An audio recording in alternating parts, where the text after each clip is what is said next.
Good afternoon, everybody. Welcome back to the channel. This is United vs. Everybody. I am your host, Sean, and we are back with another match preview because after really what was a public beating in the Manchester Derby, United prepare to host Chelsea at Old Trafford this Saturday. Yes, it's Saturday. It feels weird to have a match on a Saturday. I mean, I'd like it. Usually means I can hang out with more people, but does also mean we're probably not in Europe, right? So it is what it is, but we do prepare to host Chelsea, who, quite frankly, honestly shouldn't even be allowed to compete, considering all the breaches and the fines and the punishments and the lawsuits even they're facing. Hey, whatever. It is what it is.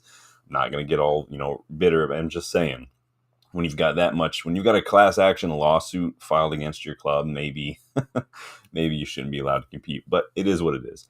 In this one, though, Amorim needs a win, period.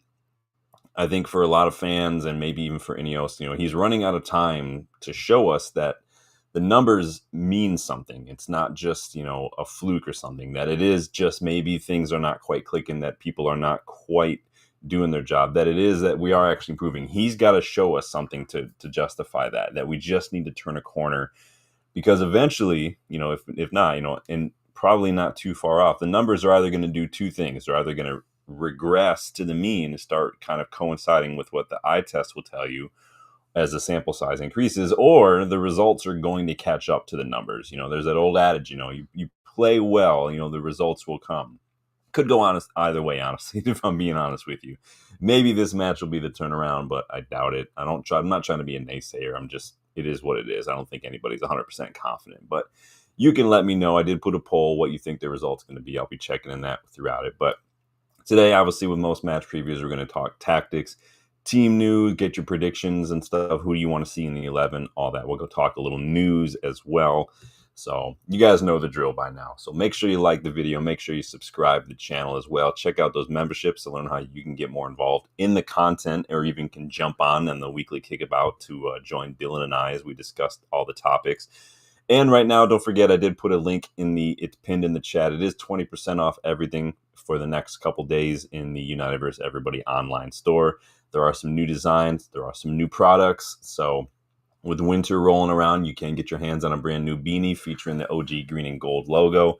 Go check that out. 20% off. It is a great deal. The stuff's not even expensive. You guys know I don't set the prices very high. My wife keeps telling me, you can make them more expensive. The point is not to make money off that. The point is just to have fun and just get some one-of-a-kind United gear out there that doesn't put money in the Glazer pockets, and that, kind of unites us all a little bit more. So go check that out when you guys done here. Keep an eye out, too, for the next episode of What If. And I do have another scouting report special coming for you around the corner. It's going to feature players from the Eredivisie, Croatian League, South American leagues, Austrian Bundesliga, and German Bundesliga as well. So keep a lookout for that, too. Let's jump in here.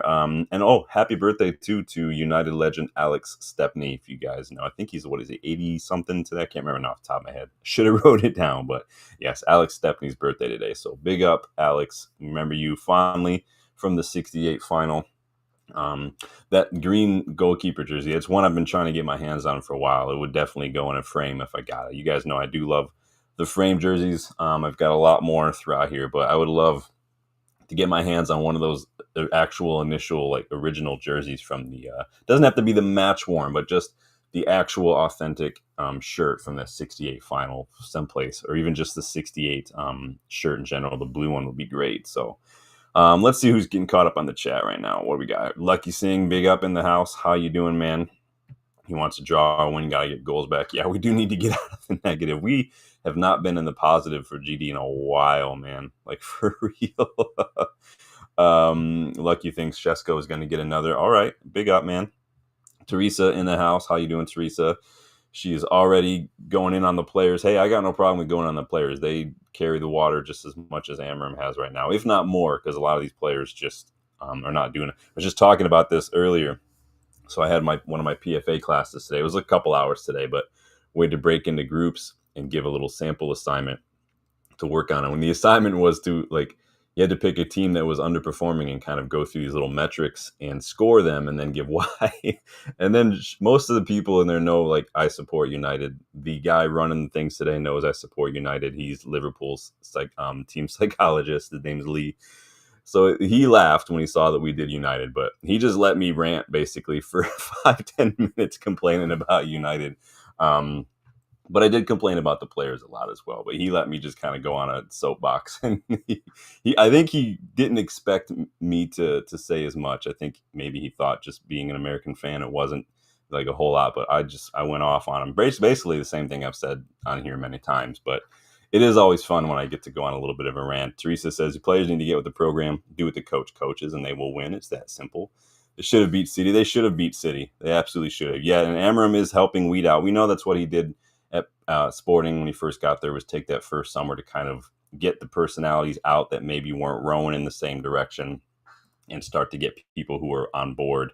Now, I think there's a fine line there. You want to be able to motivate people, and show them and kind of get them to believe. You can't just kind of bring in all these yes men, but I think it's more about mentality. Who's really up for it? Who's really ready to take on this rebuild, this fight, this uphill battle? Who's ready to kind of be everyone, their teammates, ride or die? We got to have 11 ride or dies on the pitch. We've got to have 20 some odd in the squad. Like, we got to do it. But you big up, Danny. Good to see you again, man. Who's chilling? Anybody watching Champions League this week? United are playing Napoli. Oh wait, no, I got confused. It's City are playing Napoli. I got confused because the commentator team mentioned United about 87 times during the first half. So to understand why I thought United were playing. What about the other matches? Anybody watching other matches this week? I didn't watch the Liverpool one. I kind of went back and forth. But it's doing my head in watching Liverpool scrape these last minute goals and get results. Because, it's not convincing, to do that. But at the same time, what I've said many times, this is what title winning teams do. They win ugly. They find a way to do it. We made a living off it for a while, even though Arsenal scored more than we did during the 90s. But hey, it is what it is. And it's funny, no one wants to talk about Ekitike's sitter that he missed either. I saw that, how much money they pay for this guy. But I guarantee the first moment Chesko misses a sitter, they're going to go all in on him. So it is what it is. Big up, Danny, though. Good to see you again. Big up, Box. Good to see Box as well. Hope you guys are doing well. I am Titanium. Big in the house. I like it. Good to see.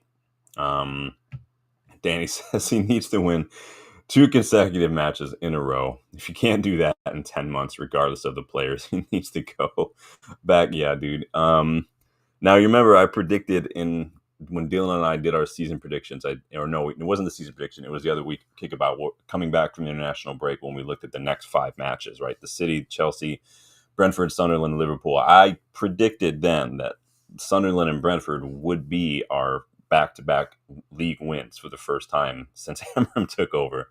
Remember, that was pre the City match, though, so I might have changed it. I'd be surprised if we pick up a win at all in the next 4, to be honest with you. But yeah, what do you make of that? Danny raises an interesting point. This is where we're at right now as United fans, that we're just begging for back-to-back league wins. So Lee, the Liverpool psychologist, was talking about standards, and he's like, yeah, Liverpool, if we lose back-to-back games or even draw, it's panic stations. And I'm sitting here shit, you're talking about losing 2 in a row. I just want to be able to win 2 in a row. That would be great. Expectations are in the mud right now, man. In the mud. Debasi's welcome back, bud. What's more depressing? United's losing streak, Windows 10. I don't know what that is. That a computer thing? I'm not very techy, you guys know. As long as my computer just works, I'm pretty happy. My old laptop, though, the one that I do my notes on, it has been crashing lately. I'm pretty sure the hard drive is basically done. A couple times throughout the week, it'll give me this blue screen that says your computer has encountered a problem and needs to restart. It's done that probably good 6 or 7 times in the last couple weeks. So I'm pretty sure that is not good for that. So I'm not sure if anybody's got any advice for that. You let me know. Big up, Rob Taff in the house. Good to see you, man. Yes, please do hit that like button, subscribe. I'm just getting caught up on the chat at the moment. Justin in the house. Good to see you, man. Hope you're not working too hard. We'll have to hook up at some point this week. Did you get caught up on Madrid? Did you check them out? Yeah, big up, Box. It is Alex Stepney's birthday today. Absolute legend. Legend. Yeah, dude. I was bummed when we didn't get Elise. I thought he would have been absolutely balling out under Ten Hag. And then we got Ahmad, and we were like, Elise who? But then Elise is just different levels already, man. Different levels. Rob says wins are badly needed. Momentum. See, we had a little bit of it going into the break. This is why I hate these international breaks. We're going to get another one in October already. Like, this is dumb, dude. This is, Debasti says upgraded. Well, I have two computers. So I've got one here where I'm actually streaming from. This one's a new. I just got this like 6 months ago. And then I've got my old one that I probably had maybe 5-6 years. It's just an HP Omen, which it's just getting old, I guess. I don't know. Apparently computers just don't last very long now. So Bexy, welcome, says, I got a funny feeling United will win for some reason, but a draw is more likely. Yeah, Chelsea didn't look great against Bayern. They didn't look great at all, but we'll see. The women are currently playing their second leg of their Champions League qualifier against Braun, I think it is. They won. So they won 3-0 today, which makes it 3-1 on aggregate. I know Turlin got another hat trick today. So big up the women's team holding down the fort. the only United team in Europe right now. So, and Bexy said Chelsea played midweek. United need to press like hell. Yeah, I got some ideas of what we want to do. So pressing though, Bexy, especially pressing unwisely, too rashly, incorrectly, not as a unit. That is exactly what kind of caused problems for us against City. They baited us with that, especially later on in the match. But they passed around, they overloaded that little midfield, they sent their wingers wide, and basically it kind of enticed us to go run centrally. It just left a lot of space for guys like Doku and O'Reilly and whatnot to get in, and we just fell for it hook, line, and sinker every single time. Bill was just texting me that earlier, and we're like, yeah, this is what happens. We get caught, and we got guys like Bruno and Ugarte who just want to go fucking turbo, like 100%, and they have zero chill whatsoever. And you can't do that. You have to be smart. Bruno has got to do better. And I'm tired of saying that about Bruno, quite frankly. I'm really getting tired of having to say that about him. Like, he needs to chill out. So, in other news, Ange Postecoglou's Forest tenure not off to a good start after they were knocked out of the Carabao Cup by Swansea. Yeah, remember Swansea? And remember former academy player Ethan Galbraith? He's at Swansea now. Had a very good performance against Forest. They went on an excellent run, dropping that shoulder, a little shimmy here, carried the ball all the way out of his box, all the way up to the final third. Dipping at shoulder and just beating Forest players left and right. Justin and I, when we went to Manchester the first trip, in between the Europa League match against Betis and the Southampton match, we actually went to go watch Salford play Crewe at Crewe Stadium, and Galbraith was on loan at Salford at the time from United. But he was so good. You could see even then he had something. And like, look at last season at Leyton Orient when he was there. He was balling out. 6 goals, 8 assists from a midfield. Was very good. Easily one of the best players on the pitch when we watched him against Crewe. That was in a teenager. So interesting stuff. Anybody hoping for a Jose reunion is set to be disappointing, because it looks like he's taken over at Benfica. Even though, didn't he say he would take over a Premier League team who was fighting relegation or something? That had like a West Ham situation written all over it, but doesn't look like that's going to happen. So he's taken over Benfica. It's back to Portugal for Jose. After obviously he had such great triumph with Porto all those years ago. This is why I put Jose a little higher than Pep, because of not necessarily what he won, but just the teams that he did it with. Like winning with the Inter side, he had the Porto side. Like, that's impressive, especially Porto. Porto was a big deal, and that's why I don't. You guys know, and when I say that, you guys know I'm not really Jose's biggest fan.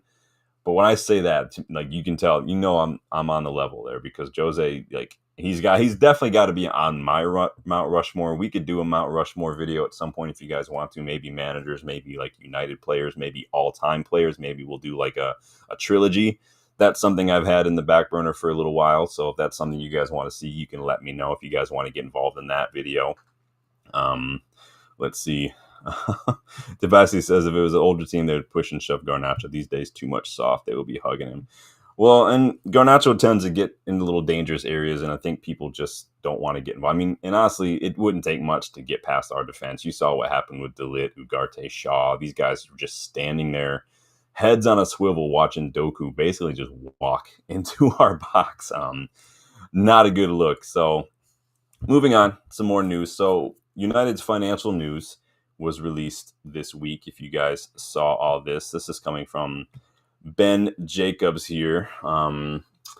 United got record revenues of about 666.5 million pounds for fiscal year 2025, despite not being in the Champions League. Now we were in Europe and we got to a Europa League final. So when they try to paint it as like, how are they making this money? No Champions League, but we still got to the Europa League final. It's a big deal. Apparently our loss was less than it was the year prior. So it is what it is by a significant amount, about 50 million less. But we have a lot more costs, nearly 40 million, just including sacking Ashworth, sacking Ten Hag, paying more money to bring in Amorim, paying extra money to bring in his staff. That all costs a lot of money. So that didn't help. Match day revenue was up 70%. Again, that because we went all the way to a Europa League final, and so that does help, right? Every match you've got does help. This is why it's important to be in Europe. That's 8 matches guaranteed of match day revenue. Half of that is going to be, you're at your ground. And so it's a big deal to be in Europe. And then obviously commercial revenue is up 10%.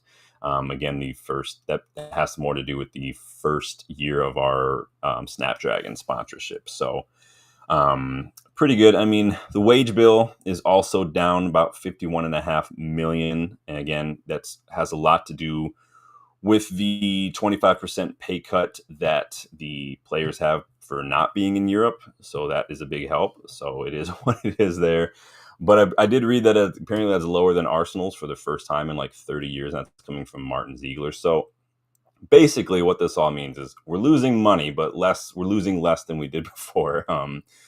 Again, match day revenue is going to be down again probably from the next fiscal reporting because we're not in Europe at all. No Carabao Cup at all. TV money will be down 22% as well from that. Looking okay as far as PSR is concerned. But again, debt, very lot debt, not really a whole way out of that, especially after we increased our borrowing this past year as well, or this past summer when it comes to just that credit facility that we're dipping into. In fact, Kieran Maguire, football financial expert, had a little bit to say on this, that United's debt has reached its highest level in 15 years after the club borrowed significantly more.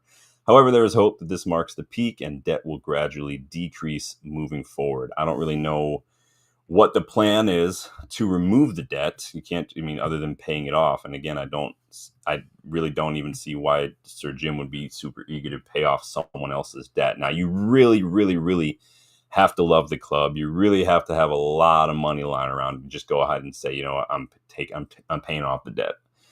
So I get what he's saying.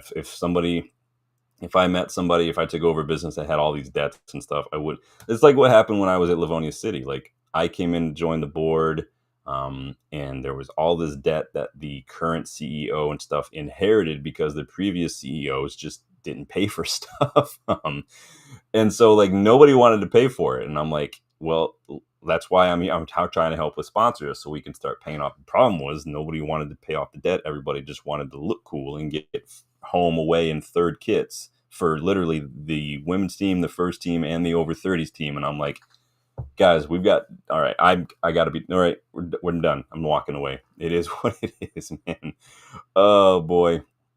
Justin, I don't remember if Galbraith scored. I just remember him looking super dangerous. They basically had to double mark him in midfield and stick tight to him. They weren't really getting him, like letting him get any time and space on the ball. So you could tell that they already knew he was a threat. Rob says match day revenue will be down next time. There's a lot less game. Yeah, it's going to be worse in terms of match day revenue. And we just have to know how that works. Now we did get some player sales this summer, especially some homegrown talent, and we dropped a lot off that wage bill because of some of these loans. So that does help. But again, no Carabao Cup now, no European football is going to hurt more. I've seen some outlets report that we have a plan, like the financials, the plan shows that maybe we were anticipating like a 6th or 7th place finish this year. That's kind of the budget and everything, which I could say is probably realistic in terms of not expecting super lot. But again, very optimistic still at best. Like 6th or 7th compared to last year that's pretty optimistic. But again, this could also have an impact on Amorim's job should we finish outside Europe again. I don't want to wait until it gets mathematically impossible for us to qualify for those decisions to be made. I don't think it should take that long necessarily, but we took more credit out. We were heavily reliant on Sir Jim's initial investment, so European football would help kind of balance that out next season. It's not a guarantee. It's like banking on winning the lottery. It just, you can't set your next year's budget based on the fact that if you win the lottery tomorrow. It's not how it works. Lower wages will help, but we did spend a lot of money on players this summer, and so that net debt is not going away anytime soon. Omar Barada taking a bit of the piss when crediting the club's resilience and its sterling reputation as a big part of why financial results are bigger. I mean, that's a complete piss take after considering all the layoffs you guys had to go through. But I also don't think that Sir Jim was lying or that there was some sort of PR spin when he came in, did that interview and said, we were dangerously like going broke when he came over. Again, people are looking at the boost in revenue and they're like, why did he say we're broke? When he came into the club, that was the year prior to these financial records. So a whole year prior to that. So these are results. That was 2024. These results are from fiscal 2025. So big difference from when Sir Jim said that to the results we're seeing this week. So keep that in mind before anyone wants to cry PR spin. Looking at you, Danny boy. I see you. Let's see. Bach says, hopefully we get that permanent fee for Rashford put in the book. Yeah, that's all going to help. It will all help. Getting Casemiro's wages off the books will help as well. So just keep all that. I'm not saying it's great. I'm not saying, oh, there's the silver lining. I'm just saying this is just how it works. These are the facts. So let's see how it is. I Am Titanium celebrating 1 month of membership. Big up. Good to see you again, man. Thank you guys. Yeah, memberships, you guys. Keep an eye on the memberships. It's a great way to get involved in the content. I try to do more than just throw some cool emojis at you and some badges. I try to let you guys get involved with Say So and Scouting Reports, What If episodes. Again, Legends members can jump in on the weekly kickabout as well. So keep all that in mind, dude. Oh, did Rashford score a goal for Barcelona? I'm not watching. I had class today, and then obviously I'm doing this, so not able to watch. Look at these scores. So City are up 1-0. Come on, guys are killing me. Bexy says if Hoyland has a good season, will he be back? I doubt it. I doubt it. Bach says Rashford since he left United in January, 26 games, 6 goals. Yeah, let's not forget Rashford just didn't really quite have what it took mentally in terms of just resilience, focus, decision making on and off the pitch. You guys take that how you want to. And so I think that's a big part of what Amorim tries to do is just make sure that everyone's on board. Now I wish maybe there's an opportunity to coach and come alongside some players, especially young players, to help them learn some better decision making and discernment and things like that. But again, football, especially as a coach, it's kind of like a train. It's just hard to slow down. You have to be able to get on. It doesn't wait around, and so it's difficult. It is difficult. Let's look at this match here, Chelsea match. You guys, make sure you're getting that like button, subscribing. What are you guys saying so far in the poll for this result here? 56% of you are calling the United win.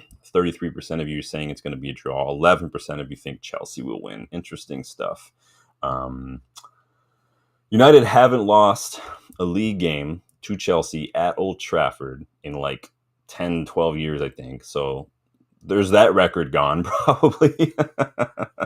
Sorry, I'm going to be a bit glass half empty today. Speaking of glass half empty, Fergie Time mug, 20% off for the next couple days in the United vs. Everybody store, along with everything else. Don't you guys love the segues? It's almost like I have a bachelor's in advertising. Oh, wait, I do. Under Amorim, we did lose 1-0 to Chelsea back in April. Rude, when he was caretaker, did help us guide us to a 1-1 draw. Ten Hag remember Justin and I were at a pub watching this one that 4-3 loss against Chelsea. That was some bullshit, that match. I mean, count out the fact that nobody's closing down Cole Palmer, no one's alert to the danger, but some of the freaking penalty decisions they got in that match were absolute just atrocious decision making. Chelsea currently on fifth place, 8 points, just 4 points ahead of us. Again, still early doors, but we are in 14th. But this is what happens these first month or so, first 2 months ish or so.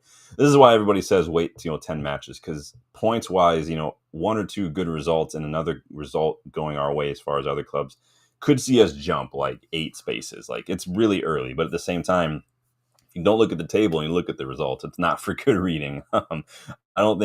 I think Amorim's best run of like 4 matches was like 2 draws and 2 wins. It was like a draw, win, like last season. That was like his best little spell. It's not good. But again, so a good result could make a big difference right now. Chelsea have the 3rd best goal differential right now, but a lot of that is one match because West Ham basically gifted them 5 goals. That's a big help. If we can pump a team by like 5-6 goals like we did under Ollie, that would be freaking fantastic. You remember that Southampton match when we just absolutely destroyed them? We can get one of those. That could help us, at least give us like a good handicap of GD, so we can just kind of even it out by the end of the season by getting back down to 0. Because right now it's not ideal. We're in -3 after just 1 win, 1 draw, 2 losses already. It goes without saying we need a massive result, and it goes without saying that every point right now is crucial for Amorim, and that goes for points dropped as well. What do we got here? That's kind of my point, Danny. That's why I was like, oh, that record's gone. Cool. Yeah, I was watching the first like 25-30 minutes of the Napoli match. Because we're all Napoli fans today. Again, I thought it was United playing Napoli the way they were talking about us, but it is what it is. Adrian, welcome back, says need to play Bruno at the 10. Yeah, I'll get your guys' starting 11s a little later on, because I think that if Cunha is still out for a minute, you just have to play Bruno. Now, I understand managers saying, well, this is where I plan to play Bruno. I don't want to move him around. But at the same time, like, you just have to. I worry that if Amorim plays Bruno in the 10 and we start winning a couple matches, it could be pressure. Like, what happens when Cunha comes back? Mbeumo, do you like bench Ahmad, throw Mbeumo wide? Like, I don't know. These are the kind of dilemmas that we don't want to have, but we'll see. Rob says Chelsea don't look the best defensively. Their keeper is inconsistent. Yep, they can get got out, as we saw against Bayern. It's not just about pressing; it's about pressing triggers and just being patient. Sometimes there's time to be compact. There's a time to press. If you watch like Napoli play City earlier, their triggers are when City are putting that ball to their wide defenders and trying to pass out a little bit. They're pressing in those zones. So. What about Chelsea here? Pexy, these guys are funny. 2 wins, 2 draws for Chelsea, but they do have a bit of a habit of kind of starting matches very slowly, and they have conceded first twice now when they've conceded goals. They also concede late. Brentford salvaged a late point with a stoppage time goal last weekend, so they can switch off a little bit, especially in those situations now. So Maresca, how does he have them playing? He got them playing in a lot of the ways that tend to cause us problems, and really you don't have to be very specific. Just pick a tactic and it's probably going to cause us problems. They can be patient with the build-up at times, but then they can also be direct and very intelligent and really quickly transition to attack after winning the ball. They did that against Bayern, so they conceded a penalty against Bayern, then immediately turn around the next play and just hit them on the counter. Cole Palmer dribbling through that midfield, laying off the ball and picking it back up. Like, they can hit you really quickly. You got to look out for that kind of stuff. They do try to press defense high up the pitch. They do try to win that ball. Again, they play like a lot of teams are playing in these last couple of years in the Premier League, with the same way Pep is starting to play. Like, try to press, win that ball high up the pitch, quick vertical transitions, attack quickly. It's not rocket science. It's just what a lot of people are doing. I wish we would do a little bit more.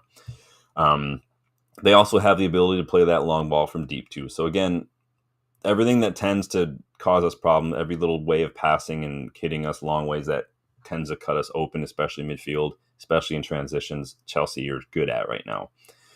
Maresca also utilizes a lot of smart rotational movement from his attacking players, kind of like what we've seen from us a couple times. So Gittins, Pedro, Palmer, these guys have a bit of freedom to kind of move and fluidly interchange in that final attack. So we got to look out for that. It's going to take a lot of communication from the midfield, from the defense, from the wingbacks, especially when we're on the back foot. And something, again, we just don't do well. We don't communicate very well. You guys are talking about the Champions League right now. Big up, yeah. Buck says the last time we lost to Chelsea at home in the Premier League was 04-05 season. We lost twice since 09-10, but it was 2-1. Drogba was offside by 5 yards. You guys are funny. Yeah, they're definitely the Rashford fans are out. It's just those people have amnesia. They have very short memories. So Chelsea are going to be with, looks like no Badiashile, no Lavia, no Colwell, no Delap. It's like Colwell and Lavia have been just like sick notes for them since they joined that team. I think Lavia was injured when they bought him. And Colwell, there was a time at Leicester when I thought Colwell was going to be like the next £100 million defender. And then he broke his leg or whatever he did and just hasn't been able to recover. He's got Luke Shaw syndrome, this kid. Badiashile, remember we were linked to him a while back. Chelsea were just signing everybody. Who was the other defender they signed from Monaco? Can't remember his name now. Someone will let me know in the chat. Maresca's got Enzo Fernandez kind of tweaked a little bit in terms of he's not just a deep lying playmaker now. He's actually he sits deep and he can play, but he's actually a little bit more box to box. He's making a lot of these late third man runs. He's getting more involved higher up the pitch. That could cause us problems in a system which already is a bit overloaded against the opposition and outnumbered with two midfielders. We pretty much everybody's playing with three. We play with two. Let Enzo Fernandez get a little high up the pitch. It's going to cause us problems. We've got to communicate. We got to not switch off. João Pedro is on fire. 2 goals, 3 assists. And then again, Cole Palmer is back. He was out for a little while, but it looks like he's just fine now. He's as dangerous as ever. So you'd have to imagine after losing to Bayern in their first Champions League match of the season, they're going to have a little bit of an axe to grind. So just be prepared for them to come out guns blazing. That's just weather the storm. Don't be too rash. Don't be too impatient. Don't be too much in a rush to go win that. Just ride out the storm and then just be smart. Regroup. There's no rush. You guys, yeah. I mean, it's good for Rashi and it's good for us. We'll probably get that money right. But Box's Lavia has completed 90 minutes. He might have done back in at Southampton, but we'll see. Yeah, Dan, he's exactly the kind of player we like to sign. We do love a bit of revisionism. I mean, it kind of comes with the territory when it comes to football, being a football fan. Like, we know, like, what we're saying a lot of times when it comes to the flip-flop and the revision. We know we're full of crap. We just still say it anyway. It's like when I've seen United fans try to banter, like, Mo Salah and say he's shit. He's not shit. He's a diving little bitch sometimes, but he's not shit. Like, he's one of the best players in the world. I wish we would have got him. I was in love with Mo Salah when he was playing at Basel. Like, we should have went and got this guy, but it is what it is. As far as United go, like I've said many times in this channel, like, let's start this conversation by saying that there's nothing inherently flawed with a 3-4-2-1 formation. It's not the formation, and okay, it's been a combination of how Amorim is trying to use it in the Premier League, because I don't think it necessarily is flawed, but I do think that it's a combination of what we're trying to do with it and the personnel that we have at our disposal that make it flawed. We don't have the players to do it. That doesn't mean that he should just stop doing it. It's not the formation at all. Like, formations are one thing, system another. A 4-2-3-1 can be a park the bus. It can be very pass heavy, keep the ball on the floor like Louis van Gaal, or it can be a counterattack like we've seen from all. Literally seen all ways of playing a 4-2-3-1 at United, all very different, same formation. What I need to see from Amorim, especially at home, is control. We need to find a way to control these games. Set up to disrupt what Chelsea want to do, meaning just be patient. Don't get baited into the press. Don't vacate space. Don't go chasing the ball every couple seconds. Resist that temptation. Sit a little deeper. Like, we were way too high up the pitch so many times last against City. It left us very, very exposed. I'd even make sure, we don't need to push both wingbacks forward. We don't need to sit both of them back to make a 5. Just alternate a little bit. This is what we used to see from Amorim. It's kind of lopsided the way he would have that. Like, let's get back to that, dude. again, it's hard because we don't have wing backs. We've got a fullback on one side, we've got a winger on the other side. Again, we don't have the personnel to do that. So it is a bit of a hard. Now, keep an eye out for my next scouting report special because I do have a right wing back who plays at Racing Club that could be a really good pickup to help us get a specialist in there. But this is where Bruno and Casemiro can be huge for us. If we can sit, be a little compact, be a little hard to break down, and then look to hit them on the break, especially if Enzo Fernandez is going to try to get more forward. You've got Cucurella getting forward and whatnot. Bruno and Casemiro are really going to help kind of exploit that with their long-range balls if we can actually get a hold of the ball. Kabi, Ahmad, get the ball into the box. Kabi's really good at kind of making those little runs. Ahmad obviously is very good at getting the box. He needs to pass the ball a little sooner, but he can't deny the kid is good at getting the ball in the box. Chelsea showed against Bayern that their defense can be a little clumsy, can be a little panicky and uncomfortable dealing with tricky attackers in their area. They conceded a penalty against Bayern. Their buildup is a bit sloppy period as well. If you press them on the ball, especially their defenders aren't great on the ball building out from the back. I've got no problem with that being a trigger for that. Trying to, like, Bruno can do that. Šeško can do that. Dorgu can do that if he starts. Press their defenders a little bit. But we have to do it in synchronization because we can't press from the front, midfield sit back, and there's a whole space for Chelsea just to play around. We have to do it wisely. They caused problems for themselves against Bayern trying to play out from the back and being a bit sloppy. So again, it gifted Harry Kane a goal too. He pounced on it, sloppy touch. Kane picked up the ball, put it in the back of the net. So I think Amorim can stand to be a little bit more direct, a little bit more aggressive here, especially at home. I don't want to see too much passivity, but again, it's about how you press, just not whether or not you do press. So he says if he plays Bruno on the 8, hey, you know what? If it's the hill he wants to die on, Danny, again, this is why I don't get an Amorim in, Amorim out. You just kind of sit back and let the managers do their thing, and they're either going to win or they're going to lose, and it's really up to them, and that's fine. If he wants to die on that hill, go for it, man. But please don't come at me today with the 4-2-3-1 or 4-3-3 talk. It's a waste of time. It's really nice to see like guys like Stihausen basically say the same thing. Like there's no point in chatting about formations. He's not going to change. I've been saying that for months. Let's just focus instead on how to get the most from a 3-4-2-1 with the players we have. This is where you guys can come at me with your starting 11s if you want. Now, again, Bruno cannot play in a deep role. Please, please, please, Ruben, for the love of Fergie, play Bruno in the 10 and start Kabi in midfield. Like, honestly, picking the strongest 11 from who we have fit should not be that difficult. You shouldn't have to solve the Da Vinci Code to look at who we have, look at who's best, and just play them. It shouldn't be hard. Like, it's not hard to do that. My only question mark in this one, honestly, like the team should basically pick itself. My only question mark would be that one of the center backs, because I don't want Shaw playing because he's just not been super, super convincing. I would probably start Mazraoui at center back and put Euro, De Ligt, and Mazraoui, and I think that problem is solved. I just don't think Shaw has been all that great, and he was just horrible against City. Word is Cunha is training individually on turf, but it doesn't look like he's going to be risked for this one. Dorgu, if he starts, Dorgu's really got to dial in that crossing. There was a period for the first couple matches where it looked good. He's fine, but he's really got to dial in that crossing. He's not the best. Honestly, Luke Shaw is the best crosser of the ball that we have. He's not going to play at left wing back. I don't think anybody wants him to play left wing back. I wish you could just put him in there for the cross. If Luke Shaw didn't have to worry about tracking back, yeah, fine, play him at left wing back and just let him spam crosses for Šeško all day. We'll probably get a hat trick if he can do that. But what are you guys saying for the starting 11 here? You guys let me know what you think here. Yes, and start Lamens too, Box, for sure, man. If he starts Bruno in that deeper spot, man, it's a freaking ridiculous decision, man. Debasi, I think that for some reason managers don't want to start new signings, which I don't get. Like, it just doesn't make sense to me because it's goalkeeper. It's not like it's that difficult.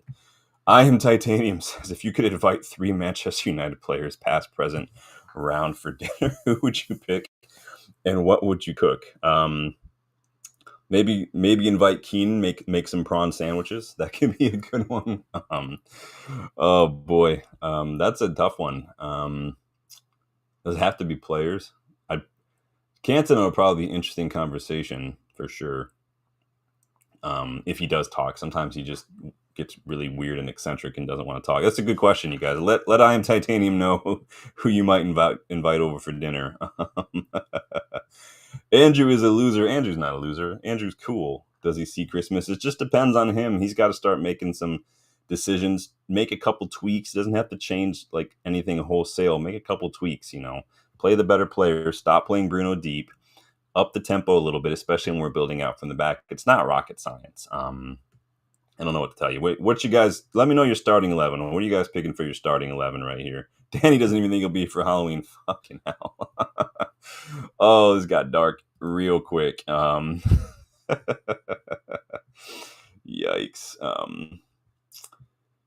Yeah, he's still young though. Dorgu he's still only 20. I think he'll be fine. I think that because what Dorgu has is the stuff that you can't teach, that intensity, that fight, that resilience. Now he can develop the crossing and stuff. There's nothing wrong with that. We can develop that. Now he needs to develop it quick. This is United. We don't have time to wait around. But the stuff that he does have is stuff that we've missed for years because you can't just teach it. It does this, like the resilience, the intensity, the physicality, that fight, that work rate. You can't just teach that stuff. You can't just train, work harder, run. It just doesn't work like that. So I do appreciate that. What are we seeing here? Rob wants to see Manu start, Bruno in the 10. Yep, agree. Manu, Casemiro, maybe. Ugarte just didn't do enough, honestly, for me.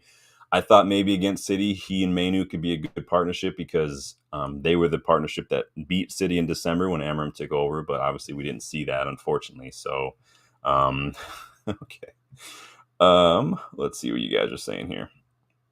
Device says, man wants to go down with the ship, taking Bruno. He might, dude. He absolutely might. But let me know your starting 11s for this one. Who would you see? I'm probably going to start Lamens. Lamens has got to start. I don't get the whole we don't want to start him against City. He's going to have to play City at some point. Donnarumma jumped right in and City signed him after we signed Lamens, I believe. So, again, Donnarumma has been around a lot longer, but still, it is what it is. I think that Lamens could have definitely been a big help. So, and again, it's one of those decisions. This is why I don't do a whole manager in, manager out debate, because the decisions that managers make are going to win or lose. It's just the way it is, and they'll get themselves backed or they'll get themselves sacked. It's not up to me. There's no point in having a debate about it. That's why you won't see me do that on the channel. So I will prep for the eventuality that the managers get sacked by prepping a replacement video, but cross that bridge when we get to it. Now, I know some people think I might jump the gun by even thinking about that. There's nothing wrong with being prepared, you guys. I wake up prepared. I'm ready to go. I've already got that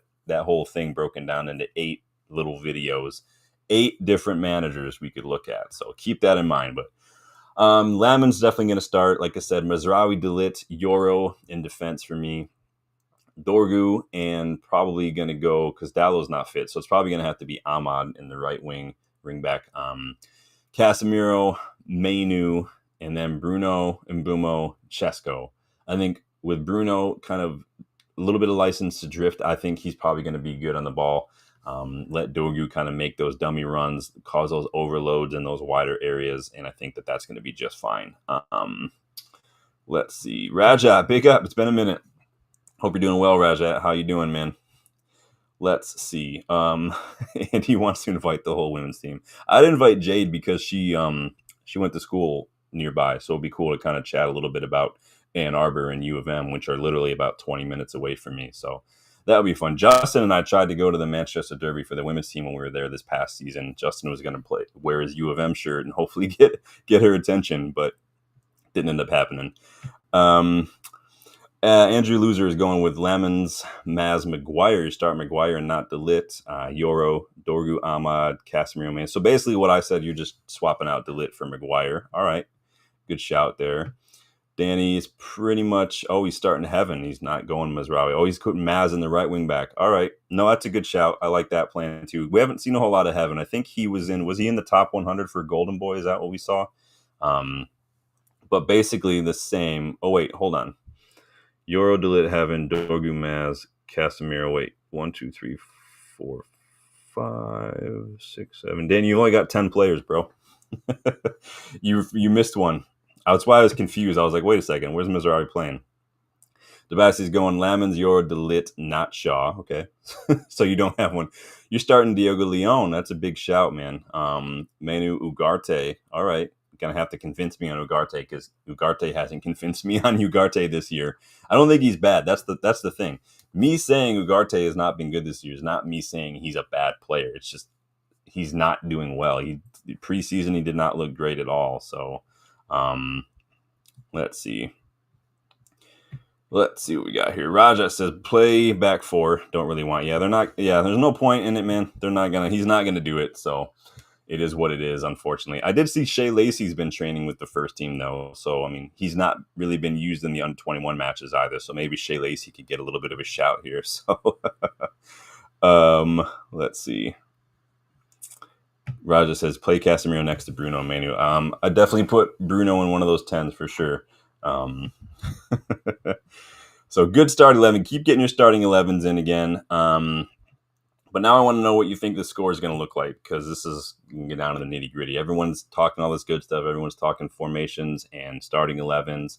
We talk tactics, how we beat them and whatnot. But again, at the end of the day, it's the differences. It's the 1v1s, it's the individual battles, it's the mentality. Chelsea are cruising right now. They've had a long time to work with. What have they had? Like a little over a year now under Maresca. He got it that summer. They've got good players. Enzo Fernandez, Moises Caicedo, after a rocky first season, they really kind of come into their own as well. Obviously, Cole Palmer is basically just on another level right now. João Pedro looking very dangerous again. Like I said, 5 goal involvements already this season. Delap's injured, so that's not going to be a problem. Their defense, though, is shaky.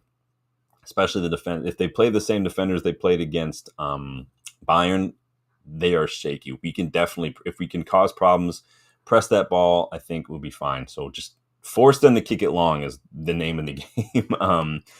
But as far as score predictions, for me, this does kind of feel like a 2-1 loss. I do, unfortunately. I'm not trying to be nice. I'm not trying to be pessimistic. I'm definitely not one of those people who's like, yeah, I hope we lose so Amorim gets sacked.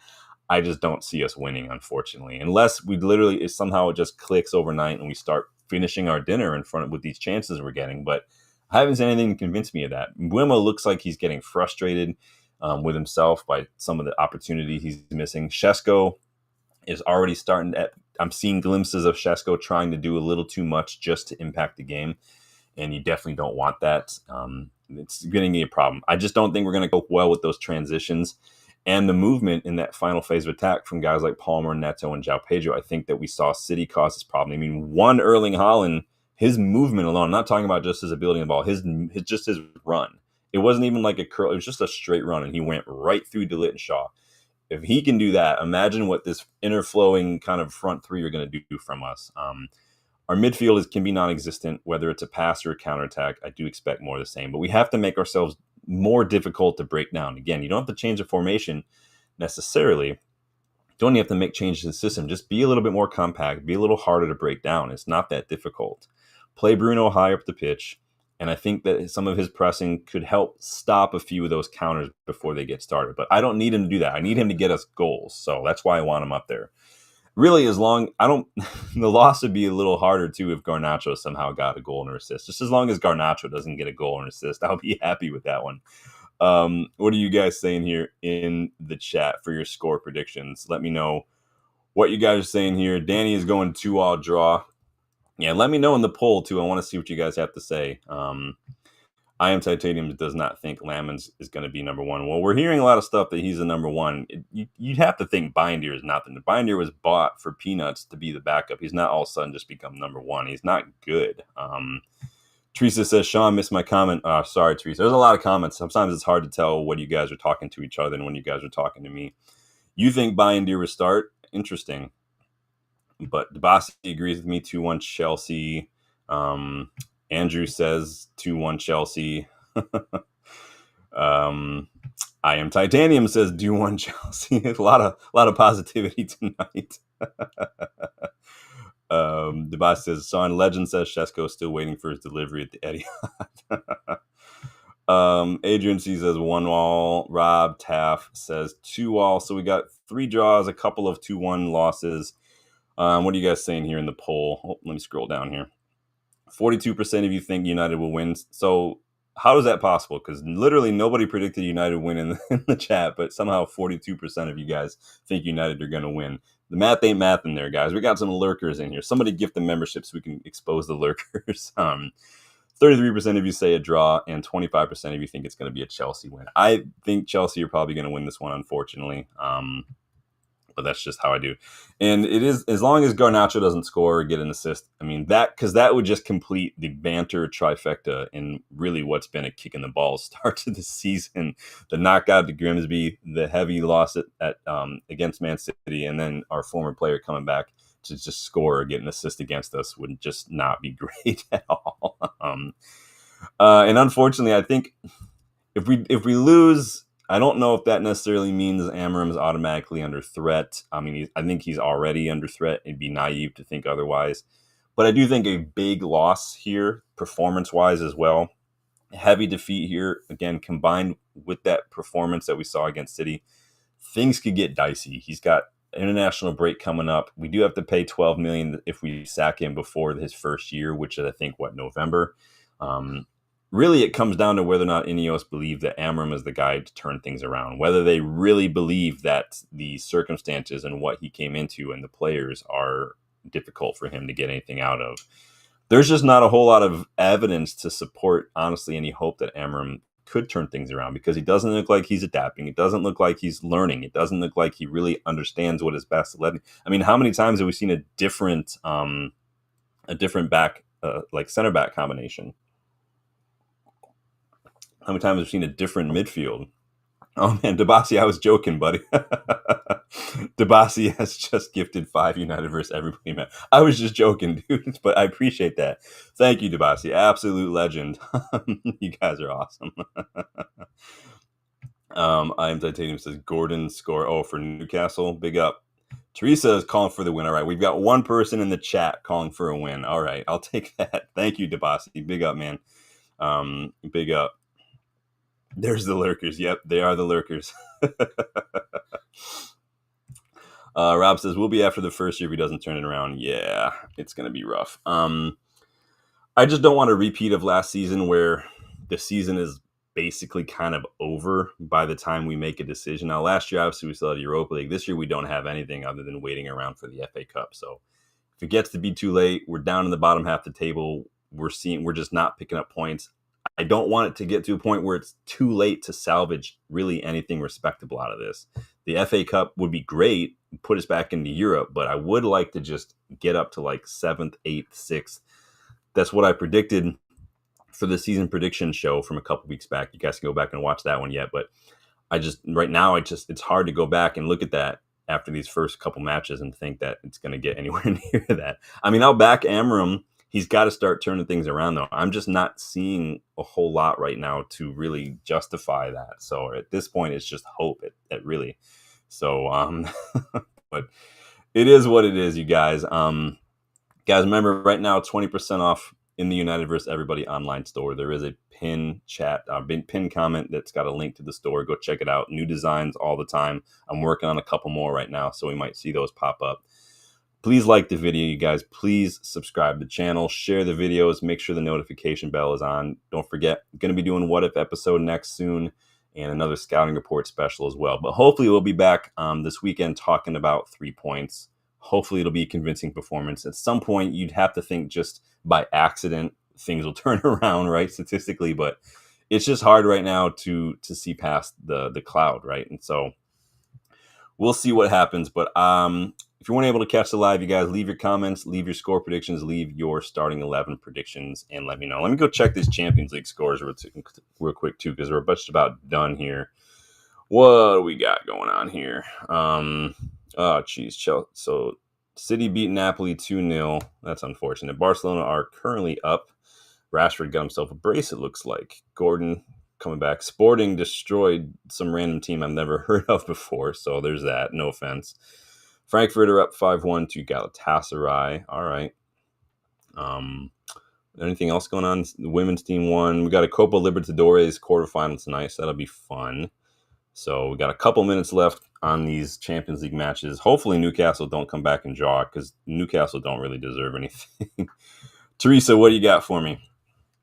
It's up to the players. They need a winner mentality. They've had so many years of losing. It's hard to change. And, and that's going back to what I said earlier, because I had my PFA class. That's basically what I said, when it comes to turning around all the criteria that Lee put out there, like identity, communicate, all that stuff. We need to work on the mentality. So there are wholesale things aside from just recruiting players who have better mentality and leadership qualities and intensity. You could literally, because so many clubs are doing this now, you could literally bring in a mental performance coach. You could work with the players. You could give them access. Lee's office is literally right next to Liverpool's dressing room at their training ground. Like, you want the players to have that ready access to their mental health professionals. And I think, and it's not just like, oh, I'm depressed or I'm anxious. It's literally mental performance coach, not the same thing as psychologist. They're two separate things. Mental performance coach is all about athletes, all about helping them with their mindset, their visualization techniques, their self-talk, their reframing, their mindfulness, their prep, all of that, their stress management going into matches and stuff, their kind of reflection after matches and things. These are the things that I think this club has not really quite done here. I am Titanium, big up, gifting another membership, big up, man. Who got that? Richard Hawkins, big up. Remember, if you guys want to be able to receive the membership gifts, you actually have to go into YouTube, your settings for your own personal account, and make sure you have that on. Not everybody does. I don't think it's default set that, because when I first got YouTube, it wasn't. I had to go turn that on. I think it was like Alice's channel. Somebody was gifted me a membership, and it only worked after I did it. So, but big up, I am Titanium. Guys are absolute legends. The best is they were in a Candy Hearts pop. Tell me about it. Let's see what these scores. These matches got to be done now. So let me go ahead and end this poll, you guys. So 42% of you say, it was pretty close. 42% of you, though, say it's going to be a Man United win. So we will see what happens. One more chat, what we got here. Lucky says, I am with manager. My advice under pressure, switch players, different positions. Hayden, Haven, Matthias de Ligt, McGuire, Mizraoui. So yeah, basically, this you want de Ligt and McGuire. That's a pretty slow defensive line, personally, but I will take it. Let's see. How is this Newcastle-Barcelona match going so late? Jeez. 97. It's got to be done by now, right? I mean, come on. But Anthony Gordon got himself a Champions League goal. There you go. He probably never thought he'd get one of those. Diving little bastard. So that's going to do it for me, you guys, though. Appreciate you guys stopping by, getting involved in the prediction. Hopefully, you guys who 42% of you predicted the win, hopefully that'll be what happens. But we'll be back to talk about it. You guys know I'll throw out a short when that starting 11 gets released, so I can check in with you guys' thoughts. So keep a lookout for that. Go check out the store, like, subscribe if you guys don't haven't already done so. And then, yeah, leave a comment if you have any thoughts after this, if you're just catching this after we're done here. So take it easy, you guys. Enjoy the rest of your Thursday. Keep a lookout for special videos probably tomorrow, either What If or Scouting Report special, but I have to put together the Scouting Report special. I have the players picked. Got to go put it together. So take it easy. I will talk to you on the next one.